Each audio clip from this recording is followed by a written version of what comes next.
What lies beyond the endless, storm-tossed sea? And what fate awaits those who follow a ghostly ship into the unknown? Welcome to Classic Storytime Hub. Tonight's story is M.S. Found in a Bottle by Edgar Allan Poe, a classic story reimagined and retold for the modern age. I have little to recount about my homeland or my family. Time and misfortune have torn me from one and alienated me from the other. Wealth inherited from my ancestors afforded me a rare education, and a naturally contemplative mind allowed me to organize the knowledge I collected with painstaking care. Among all my studies, I found a peculiar pleasure in the works of the German moralists, not out of foolish admiration for their eloquent madness, but because my disciplined reasoning made their errors easy to spot. I have often been criticized for the coldness of my intellect. They have called me unimaginative, and my skeptical, almost Pyrrhonian outlook has made me notorious. My fascination with natural philosophy may have skewed my mind, leading me to see in every event, even those least suited to such analysis, the mechanical principles of the world. And yet I have always taken pride in being grounded in reason, impervious to the fleeting illusions of superstition. I offer this as a prelude so that the extraordinary tale I am about to recount may be taken as the account of a sober mind, not the flights of idle fancy. After many years wandering foreign lands, I found myself, in the year 18, embarking from Batavia in the vibrant island of Java, bound for the archipelago of the Sunda Islands. I traveled as a mere passenger, driven not by purpose or profit, but by a restless agitation that haunted me like a persistent phantom. Our vessel was a magnificent ship of some 400 tons, copper-fastened, crafted from the dense teak of Malabar in Bombay. She carried a cargo of cotton, wool, and oil from the Laccadive Islands, alongside coir, jaggery, ghee, coconuts, and a few cases of opium. The stowage was haphazard, leaving the ship dangerously unstable. We set sail with scarcely a breeze, skimming the eastern coast of Java for days on end. The monotony was broken only by fleeting encounters with the small trading vessels that dotted our path across the archipelago. One evening, leaning over the taffrail, I noticed a most peculiar cloud in the northwest. Its color was unusual, and it was the first sign of any sky beyond the plain blue we had sailed under since leaving Batavia. I watched it as the sun dipped toward the horizon, and, almost as if by some deliberate design, the cloud stretched suddenly east and west, forming a narrow ribbon across the horizon, like a phantom shoreline that appeared only for a moment before the shadows swallowed it whole. Soon my attention was drawn to the moon, glowing a deep, dusky red, and to the sea, which had taken on an eerie, almost unnatural clarity. I could see the ocean floor as if it were mere steps below, yet when I dropped the lead, it measured a full 15 fathoms. The air grew oppressively hot, thick with swirling, almost metallic exhalations that reminded me of iron heated to white. As darkness fell, every whisper of wind vanished. The calm was absolute, so complete that a candle flame on the poop burned without flicker, and even a single strand of hair, held taut between thumb and finger, hung motionless, defying any hint of movement. The captain, unfazed, claimed there was no danger, and, since the ship was drifting helplessly toward shore, he ordered the sails furled and the anchor dropped. No watch was set. The crew, mostly Malays, lay sprawled across the deck, indifferent to the oppressive heat. I descended below with a gnawing sense of dread, a feeling that warned me of a simoom, that deadly, suffocating wind of the desert, or, in this case, the sea. I voiced my fears to the captain, but he dismissed me without a word. Sleep eluded me, as a growing unease wrapped around my mind like a vice. Around midnight, I could no longer resist the pull of the deck. The moment my foot touched the upper step of the companion ladder, a terrifying sound struck me, a low, humming roar, like a massive mill wheel spinning with impossible speed. Before I could make sense of it, the ship trembled violently to its very core. Then came the water, mountains of it. Foam and spray hurled across the deck, fore and aft, sweeping everything in its path. The blast was relentless, yet in some cruel twist of fortune, it spared the ship from complete destruction. Though battered and waterlogged, with masts torn away, she rose slowly from the crushing grip of the sea, staggering beneath the storm's immense power, before righting herself. How I survived, I cannot say. The shock of the water stunned me, and when I regained consciousness, I found myself wedged painfully between the stern post and the rudder. Shakily, I forced myself upright, and the scene around me froze my blood. For a moment, I thought we were among jagged breakers, the ocean, a whirling, monstrous maelstrom, foaming and towering beyond anything my mind could imagine, threatening to swallow us whole. After some time, a voice broke the heavy silence, a rough, weary shout from an old Swede who had joined us just as we left port. I called to him with everything I had, and soon he staggered toward the aft. In the grim light, we realized the horrifying truth. We were the only survivors. Every soul on deck had been swept into the merciless sea. The captain, the mates, likely gone in their cabins, drowned while asleep. Water had flooded the quarters, leaving no chance of survival for anyone inside. Alone, we could do little to secure the battered ship. At first, terror froze our movements. Every instinct screamed that we might sink at any instant. The anchor cable had long since snapped under the hurricane's first breath, or we would have been torn apart immediately. The ship skidded across the waves with terrifying speed, each crest threatening to engulf us. The stern's frame was shattered, nearly every part of the vessel suffering heavy damage. Yet, against all odds, the pumps were clear, and the ballast had barely shifted, a small mercy in the chaos. The hurricane's fiercest force had passed, leaving us wary but still alive. We feared the end of the wind, knowing that the violent swells that would follow could easily drag our crippled hull to the depths. But that dread remained untested.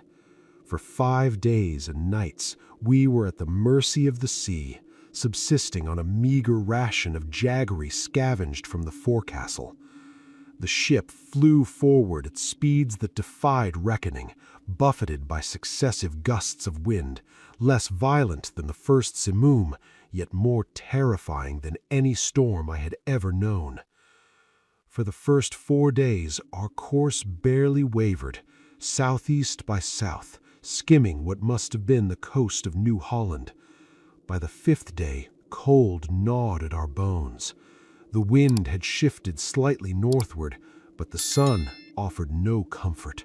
It rose, sickly and yellow, barely clearing the horizon, its light weak and indecisive.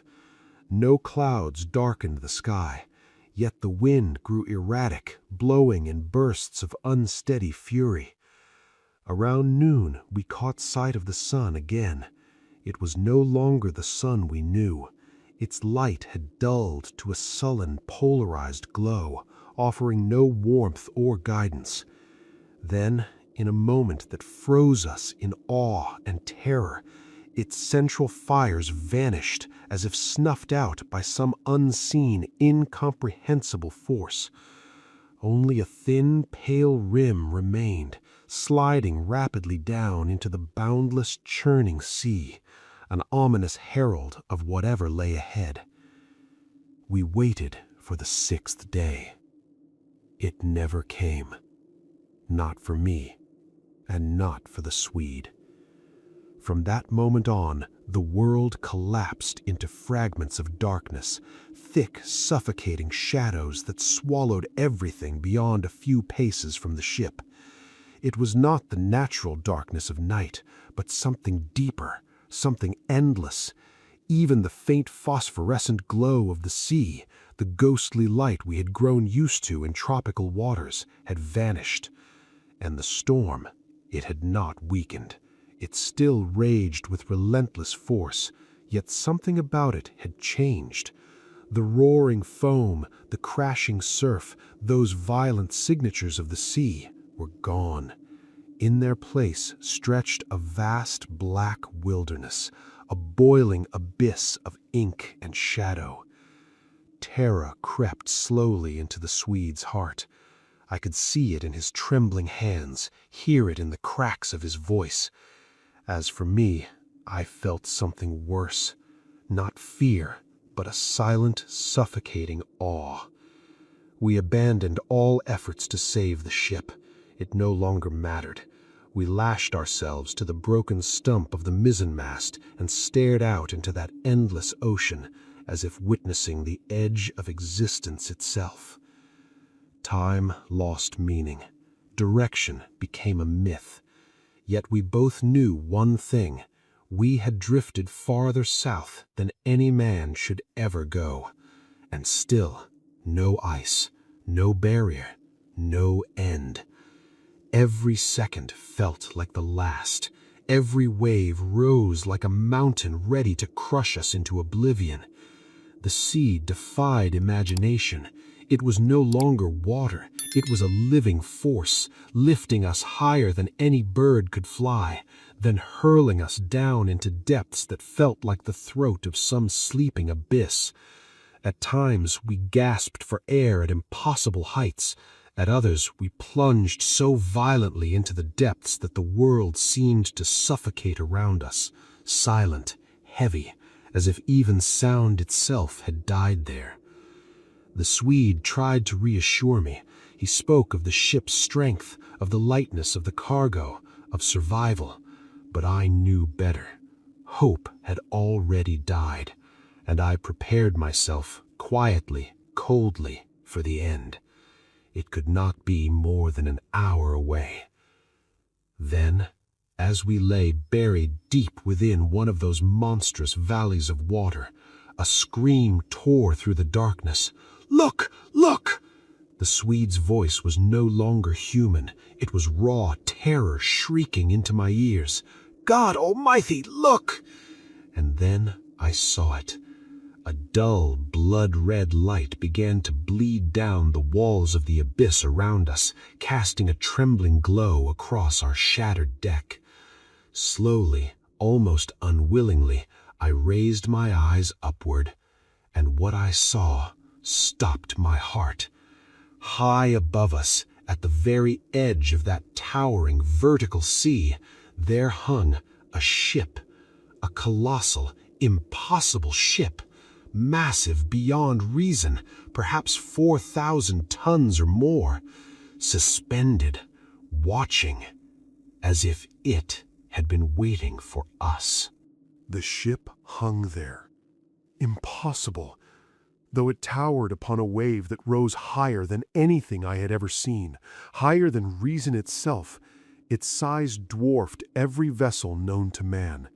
It was larger than any warship, any East Indiaman, anything that should exist upon this earth. Its hull was a deep, suffocating black.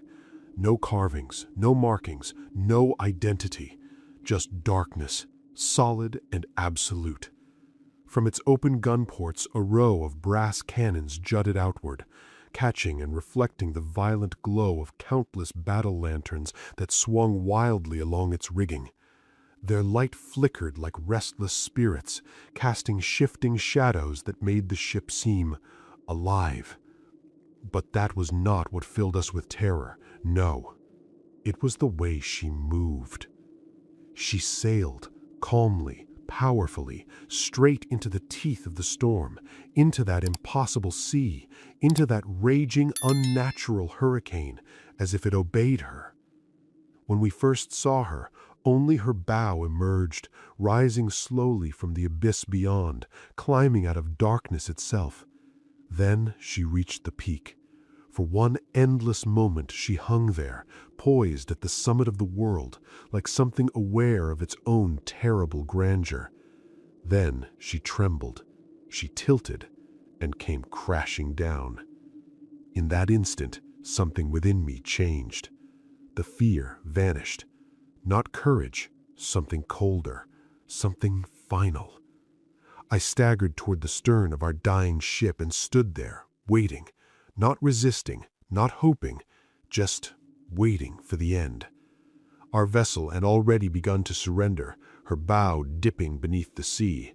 When the monstrous ship descended, it struck us where we were weakest, where the ocean had already claimed its hold. The catastrophic impact was cataclysmic. I was torn from the deck, hurled upward with violent force, flung into the rigging of the black vessel above. When I regained my senses, chaos surrounded me. The giant ship had shifted course, turning sharply, and in the confusion that followed, I somehow escaped notice. No one saw me, no one called out, as if no one cared. Or worse, as if no one noticed I existed at all. I moved quickly, silently, until I found the main hatchway, partially open. Without hesitation, I slipped inside and descended into the hold. Why did I hide? Even now I cannot fully say. But from the very first glance at the beings aboard that ship, something inside me recoiled, not in panic, but in dread. A deep instinctive certainty that I did not belong among them, that they were not like us. So I concealed myself. Carefully, I shifted a section of loose boards and created a narrow space between the massive timbers of the hull, a place just large enough to disappear into. I had barely finished when I heard it. Footsteps. Slow, uneven, dragging. I slipped into my hiding place just as a figure entered the hold. I could not see his face, but I saw enough.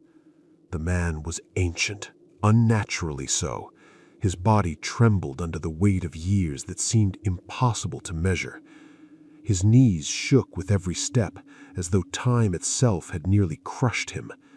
He muttered to himself in a language I could not understand, low, broken sounds that barely resembled speech. He moved toward a corner cluttered with strange instruments and ancient, decaying charts, tools of navigation, yet unlike any I had ever seen. There was something deeply unsettling about him.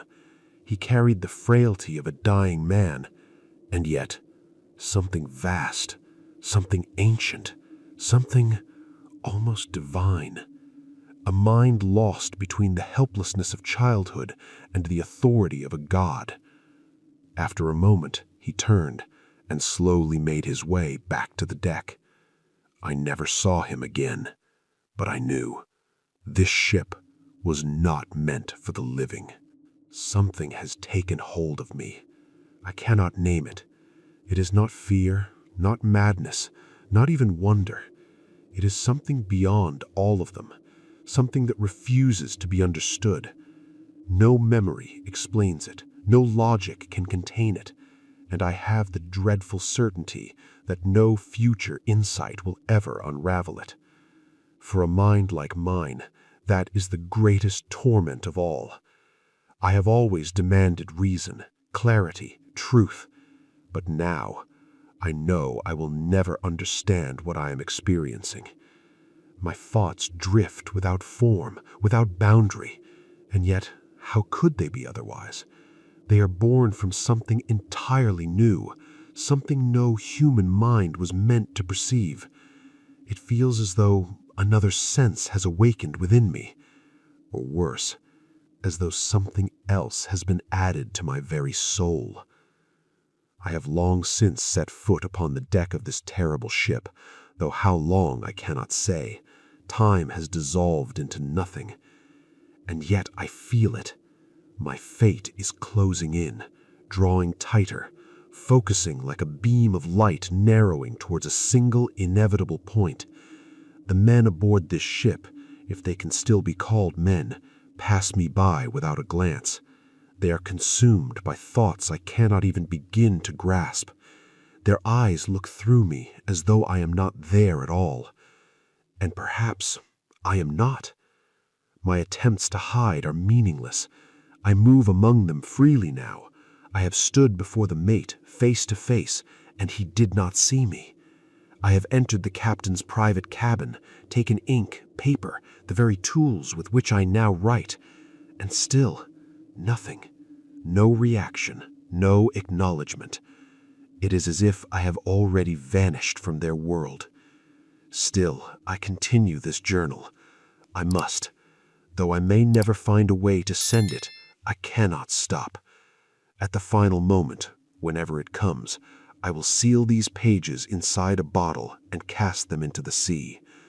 Let the ocean decide if my story deserves to be known. Something happened today. A small thing, and yet it will not leave my mind. Was it chance or something else?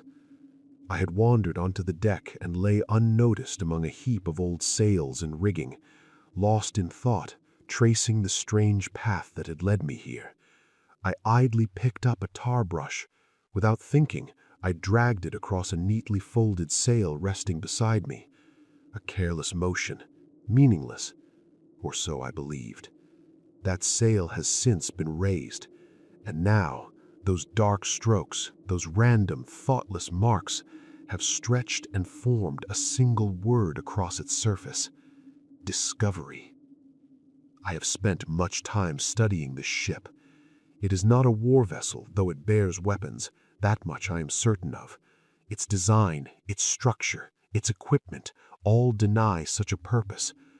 I can tell what it is not, but what it is, that is beyond me. There is something profoundly wrong about it. The shape of the hull, the angle of the spars, the immense spread of its sails, the stark simplicity of its bow, the ancient curve of its stern. At times I feel a flicker of recognition, as if I have seen it before, not in life, but in something older. Fragments of memory surface, vague, distorted, like echoes from another age. Tales, chronicles, whispers from distant lands and forgotten centuries. And always, always, they bring with them the same chilling certainty. This ship does not belong to the present. It has sailed far longer than any man should endure. I have been studying the timbers of this ship. There is something wrong with them. The wood is unlike anything I have ever encountered. It is unnaturally porous, as though it should never have been used to build a vessel meant to withstand a sea. And yet, this is not the decay of age alone, nor the damage of worms that plague ships in these waters. No, it feels as though the material itself was never meant to exist in this form. If I were forced to describe it, I would say it resembles Spanish oak, but stretched, swollen, distorted by some unnatural force, as if it had grown beyond its natural limits. And with that thought, a memory returns to me. An old Dutch navigator, weather-beaten, half-mad, yet certain in his words. I remember how he used to say whenever his truth was questioned, "There is a sea where the ship itself grows like the body of a living man." At the time, I dismissed it as nonsense. Now, I am no longer so certain. Not long ago, I forced myself to walk among the crew. I stood in their midst, close enough to touch them, close enough to hear their breath if they still breathed at all. And yet, nothing. They did not see me, not one of them. They moved as though I were not there, as though I had already slipped beyond the boundaries of their world. Up close, their appearance is unbearable. Every one of them carries the weight of impossible age. Their knees tremble beneath them, their backs bent and broken by time. Their skin hangs loose, shriveled, rattling faintly in the wind like something already half dead. Their voices, when they speak, are low, fractured, barely human. And their eyes glisten with the dull moisture of endless years. Strands of gray hair whip wildly around their faces as the storm howls on, and scattered across the deck lie strange instruments, mathematical devices of ancient design long forgotten by the modern world. This is not a crew. This is something preserved, something that should have ended long ago. Since the moment that sail was raised, everything has changed. The ship no longer fights the wind, she surrenders to it completely. Driven south, always south, with every inch of canvas stretched to its limit. From the highest mast to the lowest spar, she races forward with a speed that defies reason. The motion is unbearable. Each moment the ship tilts, rolling deeper, plunging further, until the very edges of her structure seem ready to vanish into the black abyss below. I can no longer stand upon the deck. The force alone makes it impossible. And yet, the crew moves with ease, unaffected, unconcerned. It is beyond belief that we still exist. Any ordinary vessel would have been swallowed long ago, crushed, shattered, erased without a trace. But we remain, balanced impossibly on the very edge of destruction. It is as though we are not meant to die. Not yet. As though we are condemned to hover forever at the brink of eternity, never falling, never escaping. The waves rise around us, vast, monstrous walls of black water, towering like living things, like ancient demons of the deep. They threaten, they surround, but they do not strike. They cannot.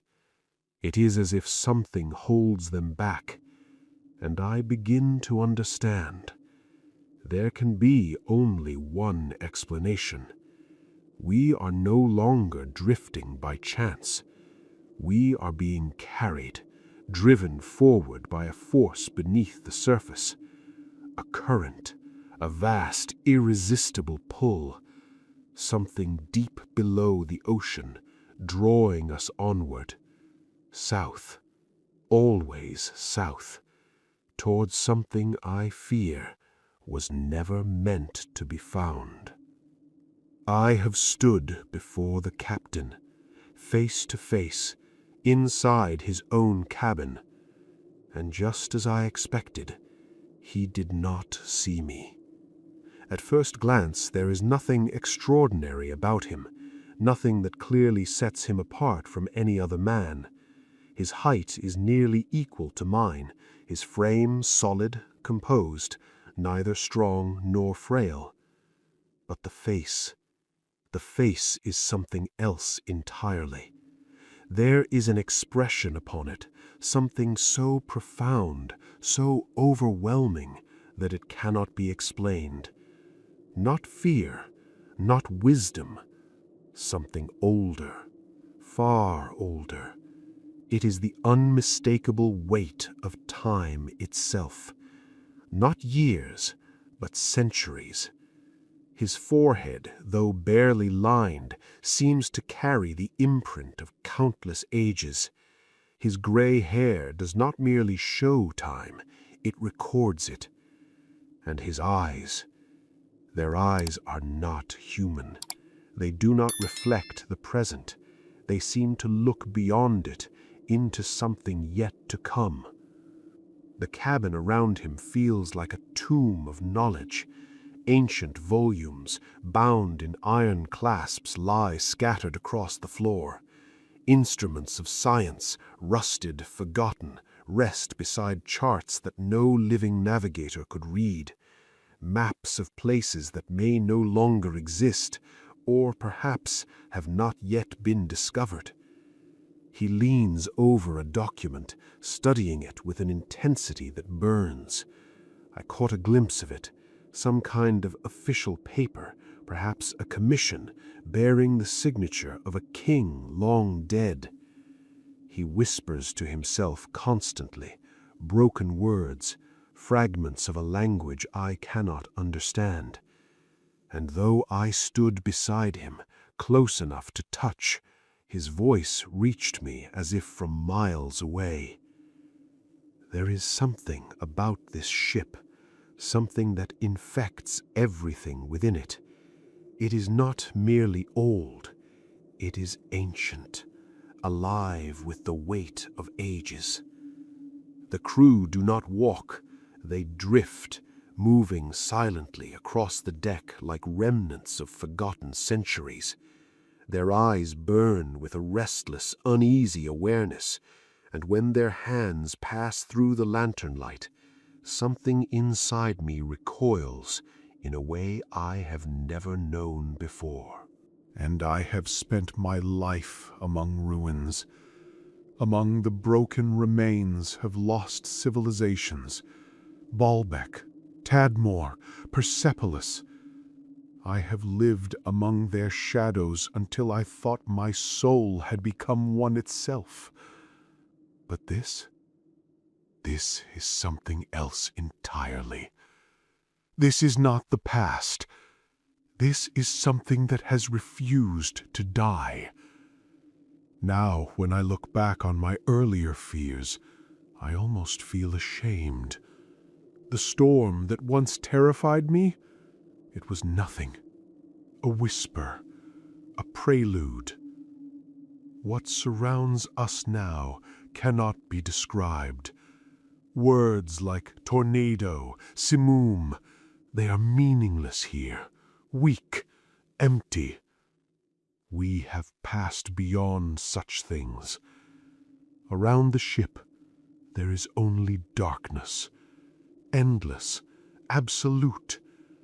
The sea below is a black void, churning without foam, without life.